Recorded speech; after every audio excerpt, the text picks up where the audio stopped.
काल माझ्या एका क्लायंटचा फोन आला होता. तो म्हणाला, "अनुज सर, माझी SIP 15 तारखेला कट होते आणि नेमका त्याच दिवशी बाजार वर जातो. मला वाटतं मी चुकीच्या तारखेला SIP केली आहे. ती बदलून 10 तारखेला करायची का?" तुमच्याही मनात कधी असा प्रश्न आलाय का? SIP ची तारीख निवडली तर त्याचा परताव्यावर काही फरक पडतो का? म्हणजे जर मी महिन्याच्या 1 तारखेला SIP केली आणि दुसऱ्याने 25 तारखेला केली, तर माझे रिटर्न्स वेगळे असतील का? हे समजण्यासाठी व्हिडिओ शेवटपर्यंत बघा. हा प्रश्न जवळजवळ प्रत्येक गुंतवणूकदारांच्या मनात येतो.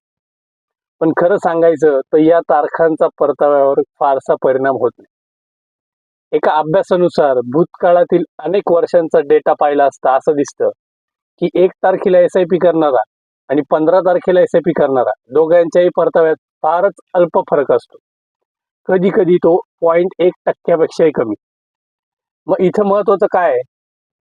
तुमची तारीख नाही तर तुमचा शिस्तबद्धपणा, तुमचं रेग्युलर इन्व्हेस्टमेंट करणं आणि लॉंग टर्म टिकून राहणं हेच तुमच्या संपत्ती निर्मितीचं खरं रहस्य आहे.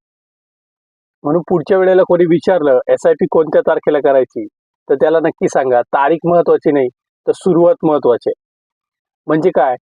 तर तुमच्या पगाराच्या जवळची एखादी सोयीस्कर तारीख निवडा आणि SIP सुरू करा, जेणेकरून पगार झाल्या झाल्या तुमची आधी गुंतवणूक होईल.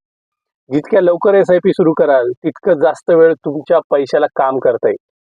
लक्षात ठेवा, बाजाराची टायमिंग नव्हे तर टाइम इन द मार्केट तुमचं भविष्य ठरवतं.